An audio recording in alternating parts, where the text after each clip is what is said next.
Hi, this is Shikumara HB. I am a tax consultant and I have cleared the research analyst exam.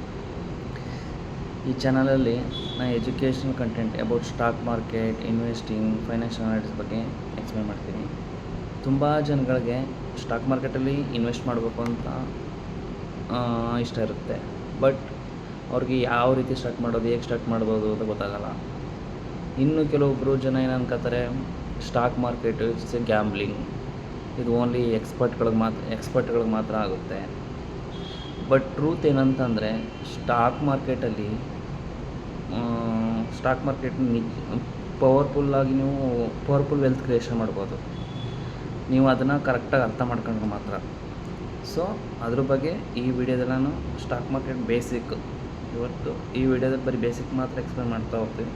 ಮುಂದಿನ ವಿಡಿಯೋಗಳಲ್ಲಿ ಡೀಟೇಲಾಗಿ step by step ಹೋಗೋಣ. First stock market ಅಂದ್ರೇನು? Stock market ಅಂದರೆ ಒಂದು place, ಅದು ಶೇರ್ಸ್ನ by and sell ಮಾಡೋ ಅಂಥ ಒಂದು place. ಕಂಪ್ನಿಗಳ ಶೇರ್ನ by and sell ಮಾಡೋ ಅಂಥ ಪ್ಲೇಸು. ನೀವು ಯಾವಾಗ ಒಂದು ಕಂಪ್ನಿ ಶೇರ್ನ ಬೈ ಮಾಡ್ತೀರಾ, ಆಗ ಆ ಕಂಪ್ನಿ ಸ್ಮಾಲ್ ಓನರ್ ಆಗ್ತೀರಾ. ಫಾರ್ ಎಕ್ಸಾಂಪಲ್, ಇನ್ಫೋಸಿಸ್ ಕಂಪ್ನಿ ಒಂದು ಶೇರ ನೀವು ಬೈ ಮಾಡ್ತು ಅಂತಂದರೆ ಆ ಕಂಪ್ನಿ ಪಾರ್ಟ್ ಆಫ್ ಓನರ್ ನೀವು ಕೂಡ. ಆ ಕಂಪ್ನಿ ಗ್ರೋ ಆದಂಗೆ ನಿಮ್ಮ ಇನ್ವೆಸ್ಟ್ಮೆಂಟು ಗ್ರೋ ಆಗ್ತಾ ಹೋಗುತ್ತೆ.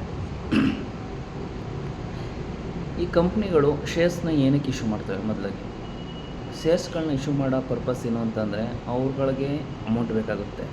ಅಮೌಂಟ್ನ ರೈಸ್ ಮಾಡೋಕ್ಕೆ ಏನು ಮಾಡ್ತಾರೆ ಅವರು, ಏನಕ್ಕೆ ಅಮೌಂಟ್ ಬೇಕಾಗುತ್ತೆ ಅವ್ರಿಗೆ?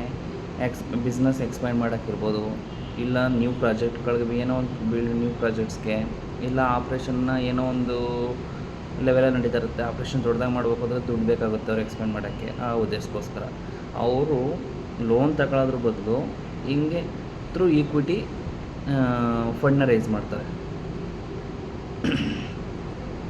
ಸೊ ಇದರಿಂದ ಬಿಸ್ನೆಸ್ ಬೆಳೆದಂಗೆ ಇನ್ವೆಸ್ಟರು ಗ್ರೋ ಆಗ್ತಾ ಹೋಗ್ತಾರೆ, ಕಂಪ್ನಿ ಬೆಳೆದಂಗೆ ಇನ್ವೆಸ್ಟರ್ಸು ಗ್ರೋ ಆಗ್ತಾರೆ. ಇಲ್ಲಿ ಹೇಗೆ ನೀವು ದುಡ್ಡು ಮಾಡ್ಬೋದು ಶೇರ್ ಮಾರ್ಕೆಟಲ್ಲಿ? ಫಾರ್ ಎಕ್ಸಾಂಪಲ್, ನೀವು ಇನ್ಫೋಸಿಸ್ ಶೇರ್ನ ಬೈ ಮಾಡಿದ್ರಿ ಅಂತ ಅಂದ್ಕೊಳ್ಳಿ. ಆವಾಗ ನೀವು ಶೇರ್ನ, ಫಾರ್ ಎಕ್ಸಾಂಪಲ್, 100 ರೂಪೀಸ್ನೇ ಯಾವುದೋ ಒಂದು ಶೇರ್ನ, ಕಂಪ್ನಿಯ ಶೇರ್ನ ಬೈ ಮಾಡಿದ್ರೆ ಅದು 150 ರೂಪೀಸ್ಗೆ ಹೋಯ್ತು ಅಂತಂದರೆ 50 ರೂಪೀಸ್ ಪ್ರಾಫಿಟ್ಟು, ಲೈಕ್ ದಟ್ಟು. ಅದು ಒಂದು ಕ್ಯಾಪಿಟಲ್ ಅಪ್ರಿಷಿಯೇಷನ್. ಇನ್ನೊಂದು ರೀತಿ ಯಾವ ರೀತಿ? Dividend.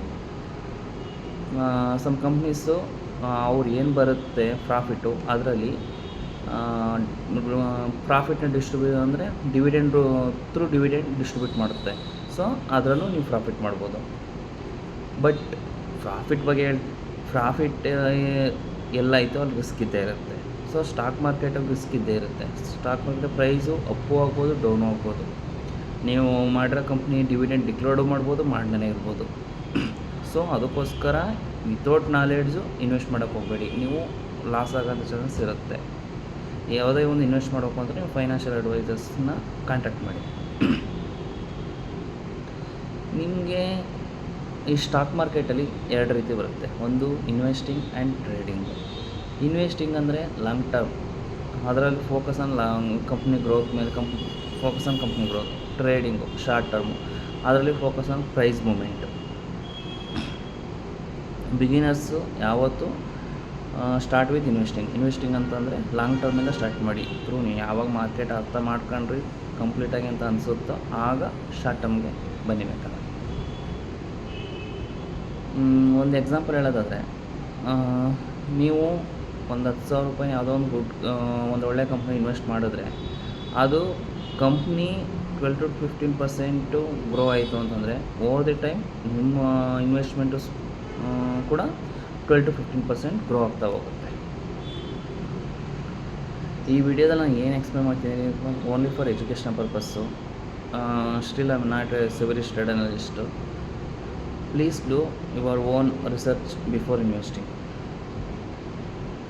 If you found this video useful, like the video and subscribes to the channel.